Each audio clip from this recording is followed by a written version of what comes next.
7살 난 꼬마가 동네 친구들하고 바깥에서 신나게 놀다가 해가 지는 저녁 무렵에 집에 들어가게 됐어요. 집에 돌아가는 길은 산길인데 그 길은 귀신이 나온다는 소문이 있는 거예요. 귀신이 나오면 어떡하지? 걱정이 되는 마음으로 그 길을 가고 있는데 아니다 다를까 귀신이 나타나는 거예요. 귀신이 졸졸졸졸 쫓아옵니다. 여러분, 귀신이 나타나면 어떻게 해야 돼요? 귀신이 오면 어떻게 해야 될까요? 꼬마가 교회 다닐 때 선생님이 해준 생각이 났어요. 귀신이 나타나면 찬송을 부르면 돼. 찬송을 부르면 되는데 찬송이 생각이 안 나는 거예요. 그러다가 생각이 하나가 났어요. 무슨 찬송이 생각나냐면 귀신을 돌아보면서 이렇게 찬송을 불렀어요. 당신은 사랑받기 위해 태어난 사람. 이렇게 찬송을 불렀어요. 그랬더니 귀신이 깜짝 놀랐어요. 그리고 귀신이 그 소년을, 아이를 향해서 노래를 불러줍니다.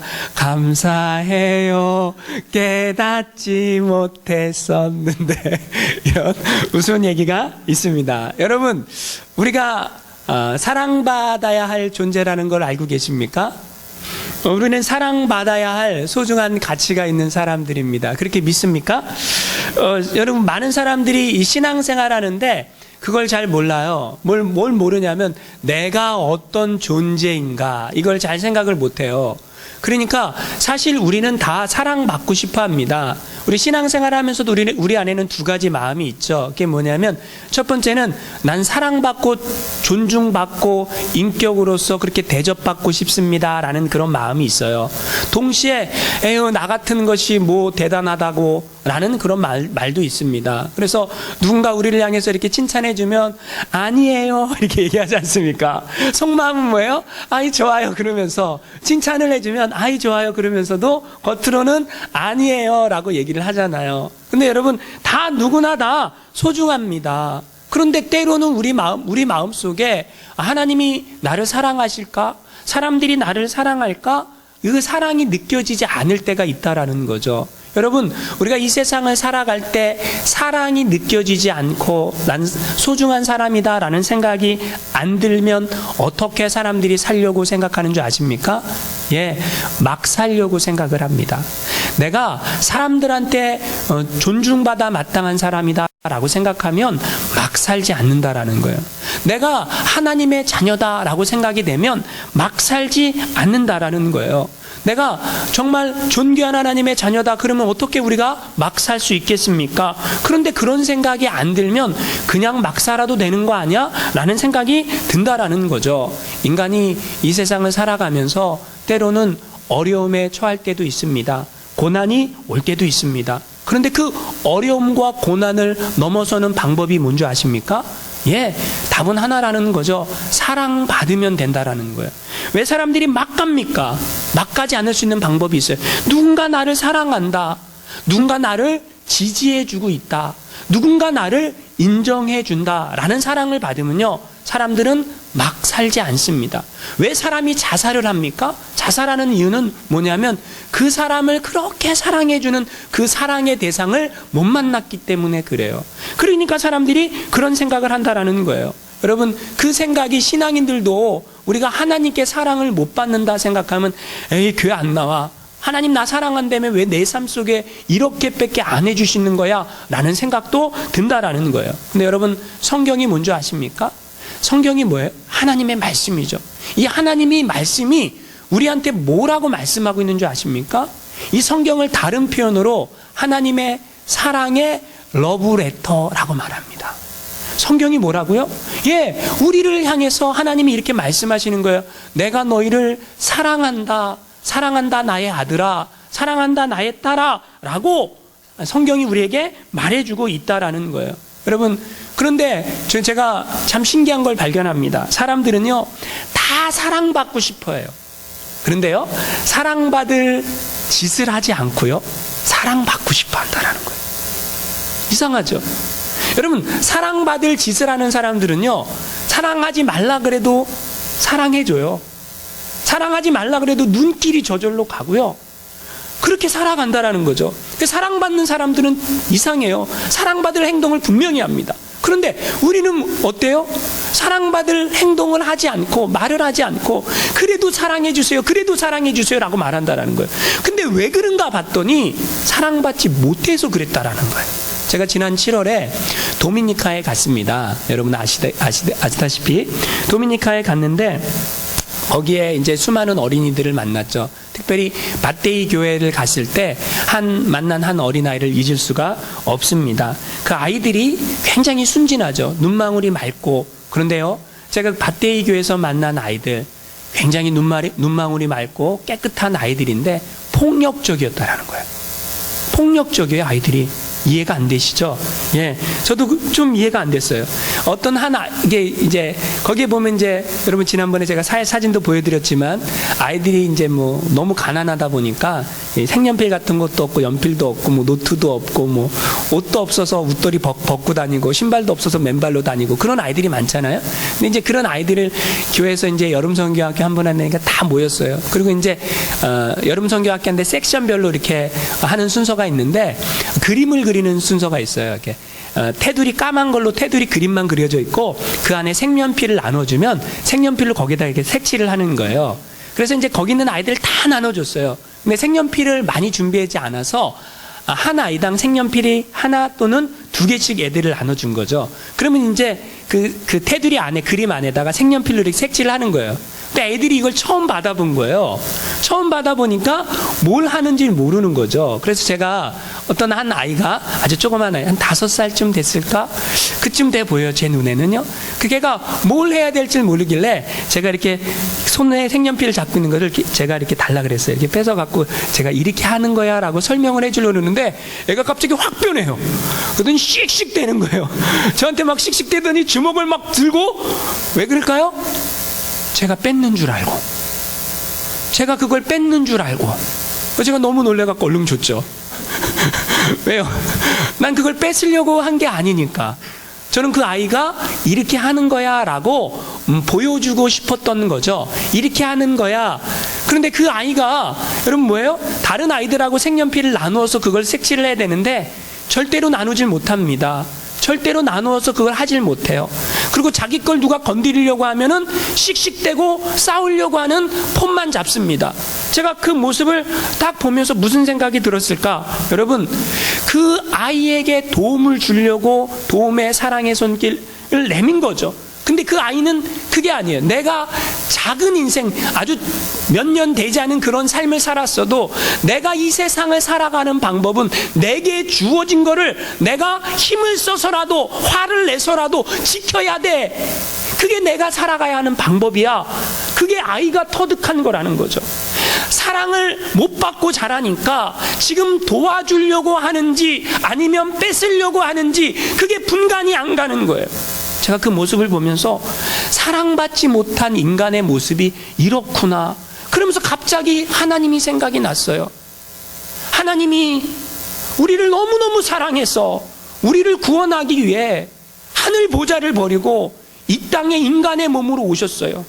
그리고 사랑한다 말씀하는데 이 사랑을 받아보지 못했던 인간들이 그게 사랑인지를 모르는 거예요. 그래서 네가 정말 하나님이라면 이것도 해봐 저것도 해봐 라고 말하고 결국에는 십자가에 못 박는 거죠. 십자가에 못 박는데 예수님이 그 십자가에 달려 돌아가시면서 무슨 얘기를 하십니까? 아버지여 저들의 죄를 용서하옵소서. 저들이 하는 일을 알지 못하고 있습니다. 제가 그 마음이 느껴졌어요. 그 아이를 보면서. 왜요? 사랑받지 못했기 때문에 그게 정당한 삶이라는 거예요. 여러분, 우리가 사랑받지 못하면 그렇게 표현이 됩니다. 우리가 사랑받지 못하면 싸나워집니다. 우리가 사랑받지 못하면 폭력적이 된다라는 거예요. 한국에 부산에 가면 가정법원에 천종호 부장판사라는 분이 계십니다. 이렇게 생겼어요. 사진을 한번 보세요. 이분은요, 청소년들 탈선해갖고 이렇게 판결을 내리는 판사로 형을 합니다. 대부분 사람들은 한 2년 정도만 하면 끝내는데 이분은 굉장히 오랜 시간 동안 이 청소년들을 위해서 헌신하고 있는 분입니다. 근데 이분이 하시는 말씀이 있어요. 자신이 판결을 내리는 대부분의 청소년들의 범죄의 이유가 뭐냐? 사랑에 굶주렸다라는 거예요. 사랑에 굶주린 아이들이 범죄를 저지르지 사랑에 굶주리지 않은 아이가 범죄를 저지르는 경우는 별로 없다라는 거예요. 70% 이상의 비행 청소년, 탈선한 청소년들이 왜 탈선하는가, 왜 범죄하는가 알고 봤더니 부모가 이혼을 했어요. 아버지가 알코올 중독이에요. 도박해요. 만나면 싸웁니다. 가정에 문제가 있으니까 아이들이 사랑을 받지 못하고 자라요. 부모한테 사랑을 받아야 되는데 그 사랑이 충족되지 않으니까 세상을 향해 나갔는데 세상은 뭐예요? 더해요. 그러니까 뭐예요? 폭력적으로 바뀌는 거예요. 내가 내 자리를 지키며 살아야 되겠다라고 생각하니까 아이들이 폭력적으로 바뀌고 나쁜 짓에 동참하고 그래서 결국은 잡혀서 법원 앞에 서게 된다라는 거죠. 이 천정호 판사가 판결을 내릴 때는 꼭 하는 일이 있다고 합니다. 그게 뭐냐면 그 아이의 부모를 거기에 데리고 오는 거예요. 그 부모가 어머니가 됐든 아버지가 됐든 아니면 두 사람이 다 됐든 꼭 같이 나오게 그 자리에 있게 한다라는 거예요. 그리고 이 비행 청소년 그 판결을 받아야 될 그 청소년을 향해서 이렇게 얘기한다고 그래요. 부모님한테 사랑한다고 10번 얘기해라. 이게 판결이에요. 그러면 그 아이가 어머니, 아버지 사랑합니다. 사랑합니다. 이걸 작게 외치면 안 돼요. 아주 크게, 더 크게, 더 크게 외쳐라. 그러면요, 이상한 일이 일어난다는 거예요. 아이가 10번 사랑한다고 외쳤죠. 아이가 눈물을 흘린다는 거예요. 그리고 부모님한테도 시킨다는 거예요. 아이한테 사랑한다고 얘기하세요 라고 시킨다는 거예요. 그러면 부모님도 그게 어머니가 됐든 아버지가 됐든 사랑한다, 사랑한다. 그런데 그때 이상한 일이 일어난다는 거죠. 무슨 일이 일어납니까? 그렇게 망가졌던 그 아이, 그렇게 깨어졌던 그 아이가 부모님과 포옹을 하고 눈물을 흘리면서 그 부모님의 그 사랑, 받고 싶어 했던 그 사랑을 거기에서 뭐예요?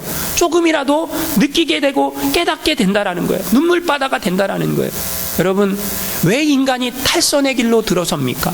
왜 인간이 문제가 있습니까? 다른 게 아니라 사랑받고 싶은데 사랑받지 못해서 그랬다라는 거예요. 여러분, 사랑 많이 받고 살아가십니까? 신기하게요, 사랑을 많이 받고 자란 사람들은요 건강하다라는 거예요. 사랑을 많이 받지 못한 사람들은요 굉장히 부정적이고요 싸납다라는 거예요. 그러니까 여러분, 그러면 우리가 사랑을 받지 못해서 그러니까 모든 핑계는 다 다른 사람에게 있습니까? 아니라는 거죠. 여러분, 부모한테 사랑받지 못한 사람들은요 아내나 남편에게 사랑을 받으면 그게 회복이 됩니다. 이상하죠? 근데 여러분, 더 신기한 게 있어요. 우리가 알아야 될 게 있다는 거. 그게 뭐냐면 인간이요 아무리 사랑을 갈망해도 인간의 사랑에는 한계가 있다는 거예요. 이상하지 않습니까? 여러분, 우리가 결혼을 할 때 혼인서약을 해요. 결혼을 하셨던 분들, 했던 분들 다 했을 거예요. 혼인서약을 안 하면 성혼 선언이 안 됩니다. 그럼 뭐라고 선언합니까? 저도 주례를 해봤지만 이렇게 얘기를 합니다. 뭐라고 얘기합니까? 당신은 비가 오나 눈이 오나 바람이 부나 아플 때나 건강할 때나 병들었을 때나 부하거나 가난하거나 그 어떤 상황 속에서도 당신의 남편과 혹은 당신의 아내만을 검은 머리 팥불이 되도록 사랑하겠습니까? 그때 여러분 뭐라고 대답했습니까? 이렇게 대답했죠. Yes, I do. 그죠? 그렇게 대답을 했다라는 거예요. 근데 이상하죠? 뭐가 이상합니까? 사랑하겠다고 그렇게 서약을 하고 결혼을 했는데 여러분의 사랑은 변했습니까? 변하지 않았습니까? 솔직히 얘기해 보세요. 목사님, 제가 얘기해 볼까요? 변하더라고요. 제가 제 아내를 처음 만나갖고 고백했던 그 사랑, 그때의 그 사랑은 풋사랑이에요. 진짜 어린 사랑이에요. 지금은 뭐예요? 한국 사람은 또 정으로 산다 그러잖아요. 내 정 때문에 산다. 그러지 않습니까? 그죠? 인간의 사랑은 뭐예요? 변한다라는 거죠. 근데 그걸 믿어요, 여러분? 전 정말 신기한 것은 그 결혼 서약할 때 사람들이 예라고 대답했는데 그걸 믿는다라는 거죠. 당신만은 안 그럴 줄 알았어 라고 얘기한다라는 거죠. 여러분, 착각하지 마세요. 제가 정답을 가르쳐 드릴까요? 인간은요 믿지 마세요. 인간은요 사랑해야 될 대상이지 믿어야 될 대상이 아니라는 거예요.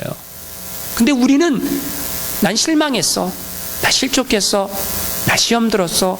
나 그 사람하고 이제 안 만날 거야. 왜 그런 얘기를 해요? 나 그 사람 믿었는데 그 사람 그럴 줄 몰랐어. 왜 믿었어요? 누가 믿으라 그랬어요? 성경에 인간 믿으라 그랬어요? 하나님 믿으라 그랬어요? 하나님 믿으라 그랬는데 우리는 자꾸 인간을 믿어놓고 왜 당신의 사랑은 변했습니까? 라고 그 사람 탓을 한다라는 거예요. 아니요, 인간은 믿을 존재가 아닙니다. 인간은 사랑해야 될 존재라는 거예요. 여러분, 확실히 알아야 될 것은 인간은 연약하기 때문에 약속하고도 지킬 수 없을 수도 있다라는 거예요. 그게 인간이라는 거예요. 그러면 우리는 불신 속에 살아야 됩니까? 아니라는 거죠. 여러분, 인간의 사랑은 변한다 할지라도 변하지 않는 사랑이 있습니다. 그 사랑이 어떤 사랑입니까? 바로 하나님의 사랑이라는 거예요. 성경은요, 하나님에 대해서 말씀하고 있어요. 하나님은 변하지 않는 하나님이에요. 하나님은 인생이 아닌 시건치 않으시고 인자가 아니시니 후회가 없으시도다. 어찌 그 말씀하신 바를 행하지 않으시며 그 하신 말씀을 실행치 않으시랴. 무슨 말씀입니까? 하나님은 거짓이 없다라는 거예요. 하나님은 거짓말하지 않는다라는 거예요. 하나님은 어제나 오늘이나 영원토록 변함없는 사랑으로 우리를 사랑하고 있다라고 성경이 말하고 있다라는 거예요. 믿습니까? 여러분, 오늘 성경 이사야 43장 말씀이 뭔지 아십니까? 예, 그 하나님의 사랑의 고백이에요. 우리를 향한 그 하나님의 사랑의 고백. 어떤 사랑의 고백을 하나님은 하고 계실까요? 예, 오늘 1절 말씀 같이 한번 읽어보겠습니다. 시작. 야곱아, 너를 창조하신 여호와께서 지금 말씀하시느니라. 이스라엘아, 너를 지으신 이가 말씀하시느니라. 너는 두려워하지 말라. 내가 너를 구속하였고 내가 너를 지명하여 불렀나니 너는 내 것이라. 예, 창조주 하나님이 피조물인 인간을 향해 사랑한다라고 말씀하고 있다라는 거예요. 사랑의 고백을 하고 있습니다. 근데 여러분, 참 신기한 게 있어요. 오늘 성경에 보니까 야곱아라고 말씀하세요. 그리고 이스라엘아라고 말씀하세요. 그럼 이 사람은 두 사람일까요? 한 사람일까요? 한 사람입니다. 야곱이 이스라엘이고요, 이스라엘이 야곱이에요. 그러면 그 차이가 뭐예요? 야곱은요, 하나님을 깊이 만나기 전의 이름이고요, 이스라엘은요, 하나님을 깊이 만난 이후의 이름이에요. 그러면요, 하나님은 야곱을 사랑하실까요? 이스라엘을 사랑하실까요? 예, 참 신기한 것은 하나님은요, 야곱도 사랑하시고요, 이스라엘도 사랑하신다라는 거예요. 여러분, 야곱은 성숙하기 이전의 사람이고 이스라엘은 하나님을 만나 깊은 관계 속에 있는 사람인데, 하나님은 야곱도 사랑하시고 하나님은 이스라엘도 사랑하신다라는 거예요. 이게 하나님의 사랑이라는 거죠. 우리는 야곱은 사랑하지 않는 거 아니야? 이런 생각을 가져요. 아니요, 하나님은 야곱도 사랑하십니다. 이런 얘기가 있습니다. 나무꾼과 산신령, 여러분이 잘 아는 얘기예요. 어느 날 나무꾼이 산에서 나무를 하다가 도끼를 연못에 빠뜨렸습니다. 하나밖에 없는 도끼인데 이거 어떡해요? 그래갖고 연못 앞에 가갖고 우는 거예요. 펑펑 울고 있는데 갑자기 연못 속에서 펑 하더니 누가 나타났죠? 산신령님이 나타났어요. 산신령님이 나타나서 왜 우느냐 그렇게 물어보니까 이 나무꾼 얘기합니다. 제 도끼가 그만 나무를 하다가 여기에 빠져버리고 말았습니다. 이렇게 얘기해요. 그러니까 산신령님이 잠깐만 기다리거라 그러더니 연못 속으로 들어가요. 그러더니 다시 나타나는데 펑 하고 다시 나타나더니 무슨 도끼를 갖고 나왔을까요? 금도끼를 가지고 나왔어요. 그럼 이렇게 물어봅니다. 이 도끼가 네 도끼냐? 그러자 나무꾼이 얘기합니다. 아니요, 그 도끼는 제 도끼가 아닙니다. 잠깐만 기다리거라. 들어가더니 다시 은도끼를 가지고 나왔어요. 이 도끼가 네 도끼냐? 그러니까 나무꾼이 아닙니다. 그 도끼는 제 도끼가 아닙니다. 잠깐만 기다리거라. 그러더니 다시 들어가서 쇠도끼를 가지고 나왔어요. 이 도끼가 네 도끼냐? 예, 그 도끼가 제 도끼입니다. 그래, 너는 정말 착하고 정직한 사람이구나. 내가 이 금도끼, 은도끼, 쇠도끼를 다 너에게 주노라. 그러면서 나무꾼에게 줍니다. 여기까지가 우리가 잘 알고 있는 내용 아닙니까? 2탄이 있어요. 2탄이 또 기대가 되는 거 아닙니까? 이 며칠 후에 이 나무꾼이 자기 아내를 데리고 거기에 또 그 장소에 간 거예요. 거기서 나무를 하다가 이 아내가 그만 실수로 연못에 빠지고 말았어요. 아니, 그 아내가 빠지니까 이 나무꾼이 어떡합니까? 거기 가갖고 막 우는 거예요. 막 울고 있으니까 산신령님이 펑 하고 나타나더니 왜 우느냐 물어보는 거예요. 제 아내가 빠졌습니다. 잠깐만 기다리거라 이렇게 하시더니 다시 들어가 갖고 펑 하고 나타났는데 김태희를 데리고 나타났어요. 그러면서 이렇게 물어봅니다. 이 아내가 네 아내냐? 근데 나무꾼이 대답합니다. 네, 그 아내가 제 아내입니다. 라고 대답합니다. 그러자 이 산신령이 이런 나쁜 놈, 이 아내는 네 아내가 아니다. 그럼 들어가려고 했는데 잠깐만요. 산신령님 용서하시고 제 말 좀 들어주세요. 그러니까 산신령님이 이제 드는 거죠. 아니, 산신령님 지금 제가 제 아내가 빠졌는데 지금 김태희를 데리고 나오셨지 않습니까? 제가 여기서 김태희가 제 마누라가 아닙니다 라고 얘기하면 산신령님이 다시 들어갔다가 이번에는 전지현을 데리고 나올 거 아닙니까? 그 전지현을 데리고 나왔는데 그 사람도 제 아내가 아닙니다 라고 얘기하면 그 세 번째는 이제 진짜 제 아내를 데리고 나올 텐데, 그래서 제가 그 아내가 제 아내입니다 라고 얘기하면 세 명을 다 선물 넣어줄 텐데 나는 가난한 나무꾼인데 어떻게 세 명을 다 먹여 살립니까? 그러니까 첫 번째 사람인 그 사람을 제 아내라고 얘기한 겁니다 라고 얘기했다라는, 제가 이야기를 보면서 참 인간의 욕망을 너무 잘 표현했다라는 생각이 들었어요. 여러분, 인간이 어떤 존재냐? 이렇게 이기적인 존재라는 거예요. 이기적인 존재. 여러분, 이런 이기적인 존재가 누굽니까? 바로 야곱이라는 거죠. 여러분, 야곱이 어떤 사람이에요? 야곱은 욕심장이에요. 여러분, 성경을 보니까 야곱이 얼마나 욕심장인지 태어날 때부터 형의 발 뒤꿈치를 붙잡고 태어났어요. 그렇죠? 그리고 태어난 야곱, 절대 손해보지 않고 나는 절대 양보하지 않을 거야, 나는 절대 손해보지 않을 거야, 그렇게 살았던 야곱, 어느 날 형이 사냥하러 갔다 돌아오는데 팥죽을 써놓고 기다리고 있다가 형이 오니까 그 냄새를 풍겨갖고 팥죽 한 그릇 달라니까 형의 장자권을 나에게 주면 내가 이 팥죽을 주겠습니다. 그래서 뭐 했습니까? 그 팥죽 한 그릇으로 장자권을 사버린 야곱이라는 거죠. 야곱, 나는 절대로 뭐예요? 손해보지 않겠습니다 라고 잡으려고 살았던 사람이 바로 야곱이라는 거예요. 야곱 어떤 사람입니까? 야곱은 속이는 사람입니다. 속이는 사람을 다른 말로 표현하면 뭐예요? 거짓말장이라는 거죠. 거짓말장이. 그는요, 아버지를 속여요. 형을 속여요. 아버지 이삭이 형 에서에게 사냥해 갖고 맛있는 음식을 만들어 갖고 와라. 그러면 내가 너에게 축복해 주겠다. 이 말을 듣고 야곱이 어떻게 합니까? 어머니가 만든 음식을 형의 옷을 입고 들어가 갖고 아버지, 제가 에서입니다 라고 아버지 앞에 나갑니다. 그리고 그 음식을 먹고 이삭은 쏘가 갖고 결국 야곱에게 축복을 해주게 된다라는 거죠. 여러분, 야곱이요, 왜 아버지를 속이고 형을 속였습니까? 이유는 간단합니다.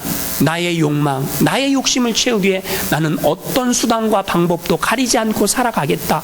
이게 야곱이에요. 이게 야곱이 살아가는 삶의 방법입니다. 여러분, 거짓말하는 사람들 왜 거짓말합니까? 한결같습니다. 거짓말하는 사람들 이유는 하나예요. 그게 뭐예요? 손해보기 싫다라는 거예요. 내가 손해보기 싫습니다. 난 양보하기 싫습니다. 거짓말하면 안 되는지 알면서도 내가 손해볼까봐 거짓말한다라는 거죠. 야곱 거짓말해요, 속여요, 욕심내요. 그 야곱 하나님이 사랑하십니까? 그 야곱 하나님이 사랑하십니까? 오늘 이사야 말씀은 사랑한다라고 말씀하고 있다라는 거예요. 이상한 거죠. 여러분, 우리의 눈으로 만약에 우리가 하나님이라면 야곱을 어떻게 볼까요? 야곱 사랑할 사람 아니야, 사랑할 대상 아니야, 사랑받아 마땅한 사람 아니야 라고 우리는 말할진 몰라요. 근데 하나님 뭐라고 말씀하십니까? 야곱을 향해 그렇게 욕심내고 살아가고 있고, 그렇게 잡으려고 살아가고 있고, 그렇게 자기의 이익만을 위해 살아가고 있고, 그렇게 거짓말하고 살아가고 있는 그 야곱 내가 사랑해 라고 말씀하신다는 거예요. 그런데 여러분, 참 신기하잖아요. 뭐가요? 우리는 야곱만 보면 소망이 생겨. 야곱만 보면 소망이 생깁니다. 안 생깁니까? 저만 생길까요? 왜 그럴까요? 그 야곱이 바로 나라는 거죠.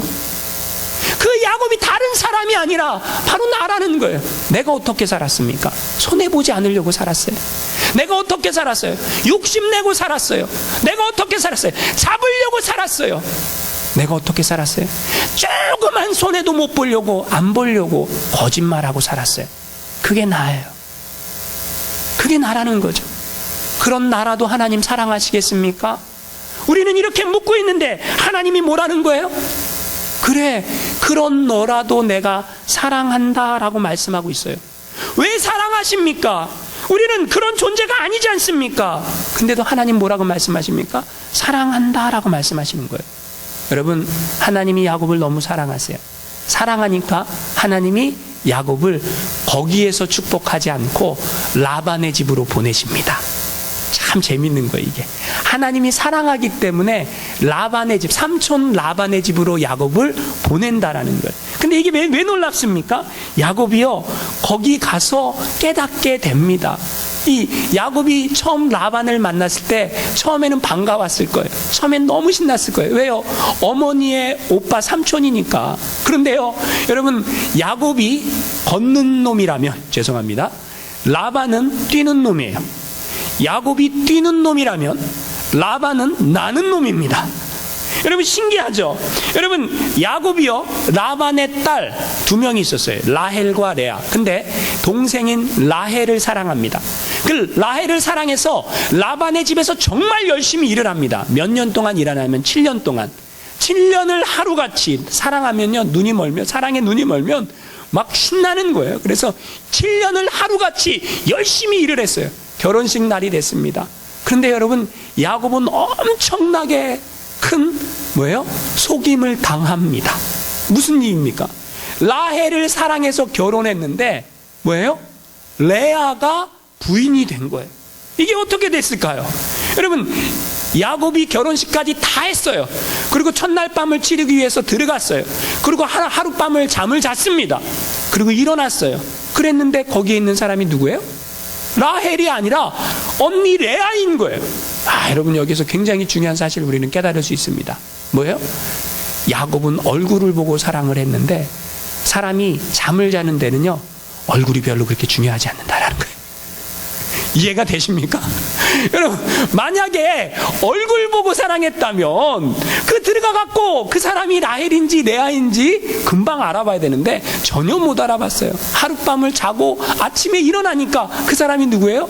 라헬이 아니라 레아인 것을 발견하게 된다라는 거죠. 엄청나게 속습니다. 자기의 일생일 때 가장 중요한 사건을 속음으로 시작을 합니다. 누구를 속였기 때문에. 속였기 때문에. 여러분, 그리고 야곱은요, 삼촌 라반이 얼마나 이 대단한 사람인지, 얍삽한 사람인지 품삯을요 10번이나 바꿔요. 여러분, 품삯을 10번이나 바뀌는 그런 억울함을, 그런 상황 속에서 삼촌네 집에서 20년간 일하게 된다라는 거죠.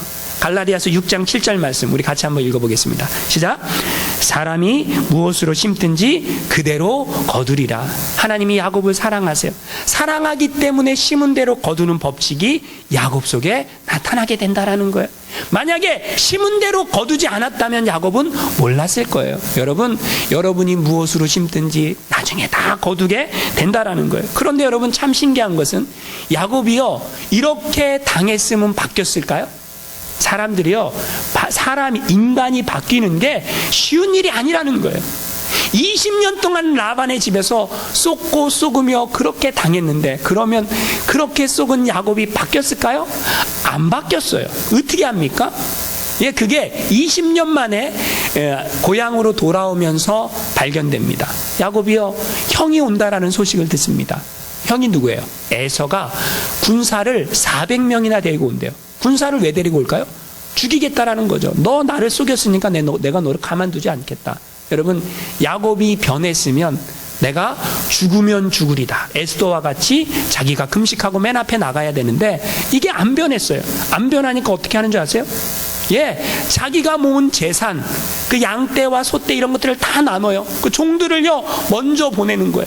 먼저 자기 앞에 보냅니다. 그 다음 누구 보내요? 그 다음에 자기 부인들 보냅니다. 그 다음에 자기 자식들 보냅니다. 그리고 다 보내고 누구만 홀로 나갔어요? 다 죽어도 누구는 안 죽겠다라는 거예요? 나는 안 죽겠다. 이게 누구예요? 이게 야곱이에요. 참 신기하죠? 여러분, 하나님이 여러분 언제 찾아올 것 같아요? 우리는요, 우리가 평안하게 살 때는 죄도 좀 짓고 그래도 괜찮다라고 생각해요. 내가 신앙생활 설렁설렁해도 괜찮다라고 생각해요. 그러다가 여러분, 언제 인간이 하나님을 간절히 찾습니까? 인생에 죽을 만큼 위기가 와봐야 그때 하나님을 찾는 거예요. 이 야곱도 뭐예요? 그때 하나님을 붙잡는 거죠. 지금 내가 죽게 생겼으니까 그때 하나님을 붙잡습니다. 천사와 밤새도록 씨름을 합니다. 예, 뼈가 부러져도 하나님을 놓지 않습니다. 그리고 뭐예요? 하나님을 만난다라는 거죠. 그때 하나님이 야곱의 이름을 바꿔줍니다. 야곱의 이름이 무엇에서 무엇으로 바뀝니까? 야곱에서 이스라엘로 바뀌는 거죠. 성경은 그것을 말하고 있어요. 하나님은 정말 이렇게 이기적인 야곱, 이렇게 욕심장이 야곱 사랑합니까? 사랑하지 않습니까? 사랑한다 말씀하는 거예요. 왜 사랑합니까? 오늘 43장 1절 말씀 다시 한번 읽어보겠습니다. 시작. 야곱아, 너를 창조하신 여호와께서 지금 말씀하시느니라. 이스라엘아, 너를 지으신 이가 말씀하시느니라. 너는 두려워하지 말라. 내가 너를 구속하였고 내가 너를 지명하여 불렀나는 너는 내 것이라. 여러분, 하나님이 야곱을 사랑하는 이유는 하나님이 지었다라는 거예요. 하나님이 지명에 불렀다라는 거예요. 하나님이 그를 구원했다라는 거예요. 아무런 자격이 없는 야곱을 하나님이 지었고 만들었고 지명에서 불렀고 구속했기 때문에 사랑한다 말씀하시는 거예요. 여러분, 결혼식에 가면 때로 우리가 참 한쪽이 굉장히 아깝다라고 생각될 때가 있습니다. 신랑은 막 키가 크고 인물도 좋고 집안 배운 것도 많고 막 돈도 많은데 신부는 막 거기에 비해서 너무 키도 작고 막 그럴 때도 있고, 반대로 거꾸로일 때도 있고, 그럴 때 우리는 신랑과 신부 면전에서는 얘기 안 하지만 뒤에서 신랑이 아깝다, 신부가 아깝다 이렇게 얘기를 하지 않습니까? 그죠? 그렇게 얘기하지 않습니까? 이 하나님의 사랑이 때로는 참 야곱과 같은 사람을 사랑해야 되는가?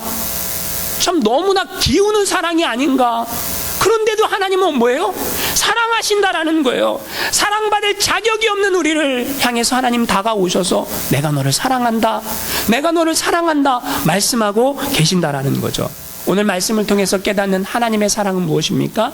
우리를 지켜주시는 사랑이라는 거예요. 2절 말씀 우리 같이 한번 읽어보겠습니다. 2절 시작. 네가 물 가운데로 지날 때 내가 너와 함께 할 것이라. 강을 건널 때에 물이 너를 침몰하지 못할 것이며 내가 불 가운데로 지날 때에 타지도 아니할 것이요 불꽃이 너를 사르지도 못하리니. 여러분, 사람이 이 세상을 살아가면서 위험한 게 두 가지가 있습니다. 여러 가지가 있지만 물도 위험하고요, 불도 위험합니다. 제가 며칠 전에 TV에 뉴스에 보니까 미국 뉴올리언스 지방에 10년 전에 카트리나라는 거대한 허리케인이 지나가갖고 그때 집도 망가지고 뭐 건물도 부서지고 도로도 침수되고 막 그 사진을 보여주더라고요. 그런데 지금 10년 후에 지금의 모습을 보여주더라고요. 여러분, 허리케인이 불어갖고 홍수가 나면 어떻게 됩니까? 물이 위험한 존재가 된다는, 위험한 것이 된다는 거예요. 그러면 여러분, 불은 안 위험합니까? 불도 위험하죠. 불도 지금 캘리포니아에 산불이 나갔고 엄청나게 많은 사람들이 죽고 막 산불로 큰 일들이 일어나고 있지 않습니까? 그래서 여러분, 우리가 알아야 되는 게 있는데, 물과 불은 뭐예요? 통제를 해야 된다는, 인간이 통제하지 않는 물과 불은 우리에게 위협을 주는 존재, 그것이 되어버릴 수밖에 없다라는 거예요. 그런데 여러분, 우리의 인생 속에 이런 허리케인이 몰고 오는 폭풍우와 같은 어려움이 있다라는 거죠. 우리 인생 가운데 그렇게 엄청난 산불처럼 큰 불이 다가올 때가 있다라는 거죠. 여러분, 그게 언제입니까? 내가 이 사업에 투자를 하면 잘 될 것 같았는데 어느 한날 그냥 다 날아가는 경우도 있습니다. 내가 이렇게 열심히 운동을 하면 건강만큼은 자신 있다 생각이 됐는데 어느 한날 내 건강 내 힘으로 되는 게 아니구나 생각되는 때가 있다라는 거예요. 다른 건 몰라도 내가 자식에게 이렇게 많이 투자했으니까 자녀 교육은 성공한 줄 알았는데 그 자녀들이 어느 날 부모님을 나몰라라 하고 잘못된 길로 빠지는 경우도 있다라는 거예요. 여러분, 왜 우리의 인생 가운데 그런 일들이 일어납니까? 그런데 그런 일이 일어난다 할지라도 하나님의 자녀들을 향해서 하나님께서 이렇게 말씀하십니다. 네가 물 가운데 지날 때에도 물이 너를 침몰하지 못할 것이고 불 가운데로 지날 때에도 불꽃이 너를 사르지도 못하리니. 왜요? 3절에 이렇게 말합니다. 한번 같이 읽어보겠습니다. 3절 시작. 대전하는 여호와 내 하나님이요 이스라엘의 거룩한 이요 내 구원자임이라. 하나님이 우리의 하나님이라는 거예요. 하나님이 나의 하나님이기 때문에 우리를 물 가운데 지켜주시고 불 가운데 지켜주시고 우리를 사랑한다. 내가 너를 사랑한다. 내가 그 어떤 어려움 속에서도 너와 함께 할 것이고 너를 지켜줄 거야 라고 말씀하신다라는 거죠. 할렐루야. 여러분, 미국에 사는 수잔 앤더슨이라는 여인이 있었습니다. 그녀에게 큰 불행이 찾아왔어요. 어느 날 병원에서 눈 수술을 받다가 그만 두 눈을 다 실명을 하고 만 거예요. 눈이 앞이 안 보입니다. 처음이 너무너무 힘들었어요. 앞이 안 보이니까. 그래서 남편이 많이 도와줍니다. 직장도 남편이 아침에 데려다주고 끝나면 데려오고, 굉장히 남편이 많은 수고를 해갖고 이 여인이 차츰 안정을 찾아가게 됐습니다. 그러던 어느 날 남편이 아내에게 얘기합니다. 여보, 내가 언제까지 이렇게 도와줄 수 없으니까 앞으로는 당신이 혼자 다니는 것을 연습을 해갖고 출근도 혼자 하고 퇴근도 혼자 하고, 이렇게 지팡이 있지 않습니까? 맹인 지팡이, 그걸 짚고 한번 당신이 한번 연습해보라고. 남편이 이렇게 얘기하니까 속마음으로 속이 굉장히 상했어요. 상처를 받고 배신감마저 들었어요. 근데 언제까지 또 남편을 의지할 수는 없으니까 남편의 말이 맞다라고 생각해갖고 불편하지만 그 맹인 지팡이를 짚고 출근을 합니다. 버스 정류장까지 간신히 찾아갑니다. 너무 힘들었어요. 버스를 탑니다. 그리고 출근을 해요. 직장 가는데 그 길도 어려워요. 참 힘들어요. 이게 몇 번이고 반복하면서 이제 어느 정도 익숙해졌습니다. 그래서 이제 남편의 도움 없이도 이렇게 내가 이렇게 다닐 수 있게 됐구나라고 생각을 했어요. 그러던 어느 날, 그날도 어김없이 버스를 기다리고 있었습니다. 버스를 탁 탔어요. 그리고 이제 들어가려고 하는데 버스 기사가 무심코 이렇게 얘기합니다. 부인은 참 좋으시겠어요, 이러는 거예요. 그러면서 참 좋은 남편을 두셔서 이렇게 얘기합니다. 부인이 무슨 말인지 몰라갖고 무슨 소리죠? 제 남편을 어떻게 아세요? 라고 물어보니까 버스 기사가 얘기합니다. 모르셨어요? 부인이 타면 남편이 항상 같이 따라 타서 뒤에 앉아있지 않습니까? 부인이 내리면 남편이 함께 따라 내려서 부인의 뒤를 따라가지 않습니까? 남편이 지금까지 부인을 그렇게 시켜놓고 한 번도 부인을 그냥 보낸 적이 없었던 거예요. 여러분, 하나님이 우리의 인생 가운데 때로는 하나님, 나 이렇게 힘들어요. 하나님, 나 이렇게 어려워요. 근데 하나님 그냥 보고만 계실 건가요? 하나님 보고만 계실 거예요? 라고 말할 때가 있다라는 거예요. 내 인생 가운데 내가 이렇게 힘들어 죽겠는데 하나님은 뭐하고 계세요? 라고 말할 때가 있다라는 거예요. 근데 아니라는 거예요. 우리 하나님은요, 변함없이, 지금도 변함없이 우리를 지켜보고 계셨어요. 우리가 설사 발을 헛디딜까봐, 설사 넘어질까봐 하나님이 안절부절 네가 할 수 있어, 네가 할 수 있어, 그 눈으로 계속해서 지켜보시고 우리로 하여금 일어날 수 있게 하나님께서 해주셨다라는 거예요. 여러분, 하나님의 사랑은 우리를 지켜주시는 사랑입니다. 눈에 보이지 않아요. 손에 잡히지 않아요. 아무것도 들리지 않아요. 그렇다고 하나님이 안 계십니까? 아니요. 하나님이 계세요. 하나님이 우리를 사랑하십니다. 하나님이 우리를 붙잡아 주십니다. 어떤 상황 가운데서도 내가 너와 함께 할 거야 라고 오늘도 우리에게 말씀하시는 줄 믿으시기 바랍니다. 하나님의 사랑이 위대한 것은 무엇입니까? 하나님은요, 정말 보잘것없는 우리를요, 보석과 같은 존재, 보배로운 존재로 봐주신다라는 거예요. 우리 4절 말씀 한번 같이 읽어보겠습니다. 시작. 네가 내 눈에 보배롭고 존귀하며 내가 너를 사랑하였은즉 네가 내 대신 사람들을 내어주며 백성들이 내 생명을 대신하리니. 여러분, 오늘 말씀해 보니까 하나님의 눈에 우리는 어떻게 보인다? 보배롭게 보인다라는 거예요. 보석과 같이 보인다라는 거예요. 아니요. 여러분 생각해 보세요. 내가 정말 보석과 같은 존재입니까? 아니요. 우리는 지렁이와 같은 존재예요. 우리는 벌러지만도 못한 존재입니다. 그런데 하나님은 우리를 그렇게 안 보시겠다라는 거예요. 하나님 우리를 어떻게 보시겠다라고 말씀하십니까? 너는 내 눈에 보석과 같은 존재야. 너는 내 눈에 귀한 존재야 라고 말씀하신다라는 거예요. 이스라엘 백성들이 그랬어요. 바벨론으로 끌려갔어요. 거기에 포로로 살아갑니다. 하나님, 우리는 벌레만도 못한 삶 아닙니까? 아니요. 하나님이 이스라엘 백성들을 향해 말씀하십니다. 너희는 내 눈에 보배로운 존재야. 내가 너희를 어떻게 보고 있는데, 내가 너희를 얼마나 사랑하는데. 그래서 하나님 뭐 하십니까? 그들을 구원하십니다. 그들을 다시 나라를 찾아주십니다. 할렐루야. 하나님이 우리를 보배롭고 존귀한 자로, 왜요? 어떤 우리가 그런 사랑받을 만한 조건, 자격이 있어서 그런 게 아니라 하나님이 우리를 지으셨고 하나님이 우리를 만드셨고 하나님이 우리를 택하셨기 때문에, 그래서 하나님 눈에 보배롭고 존귀한 자라 말씀을 하고 있다라는 거죠. 사람들이요, 내가 누구인지 모르니까 막 살려고 합니다.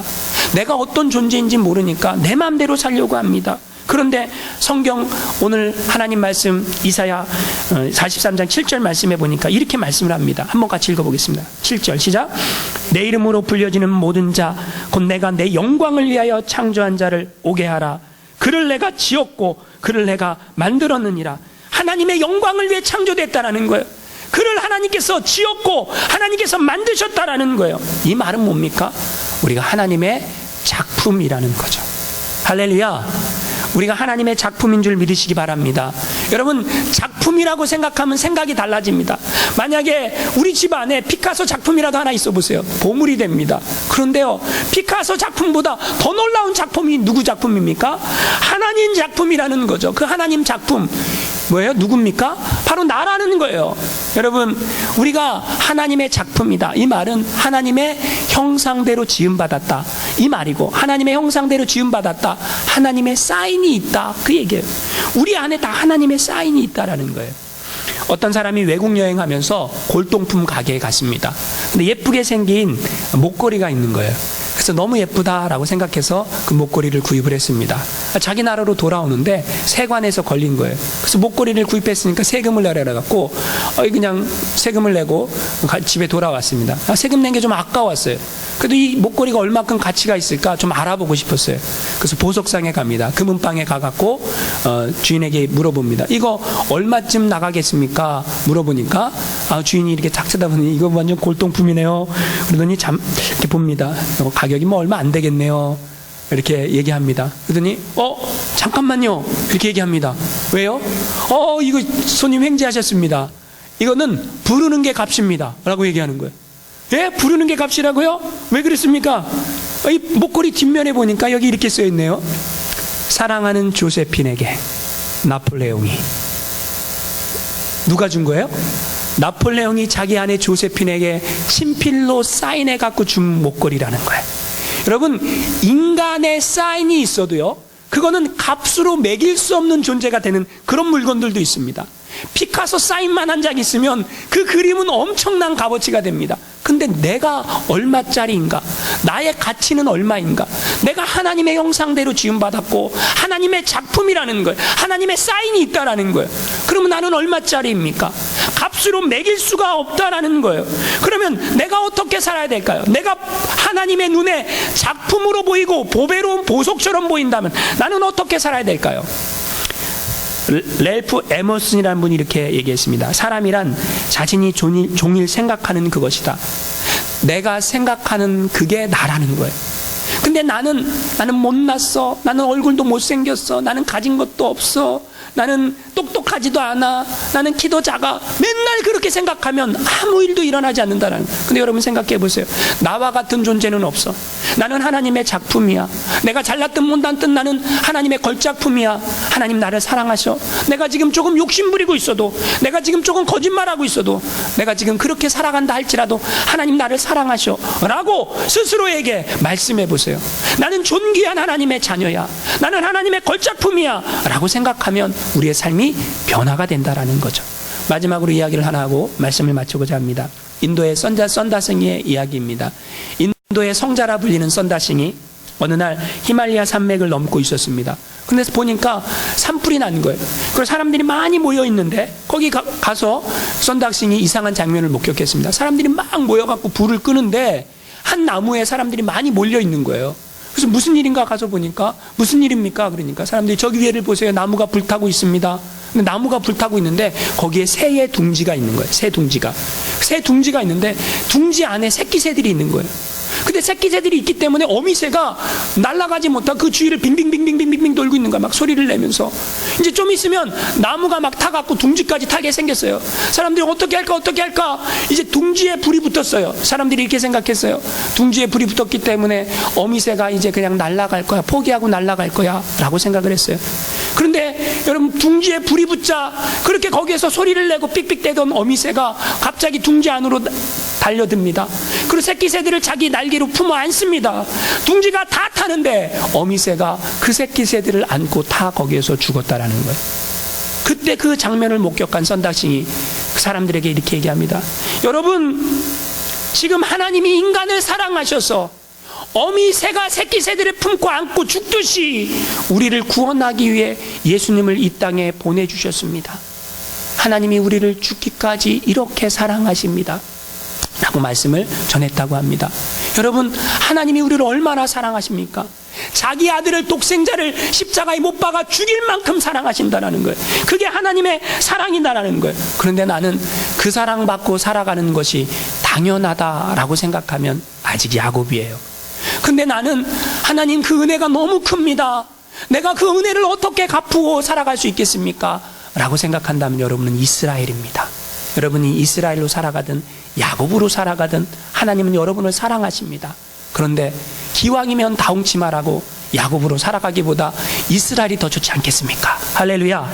여러분, 이제 그 하나님의 은혜와 사랑 받은 우리, 그 하나님 은혜와 사랑에 감사하며 살아가시기를 주님의 이름으로 축원합니다.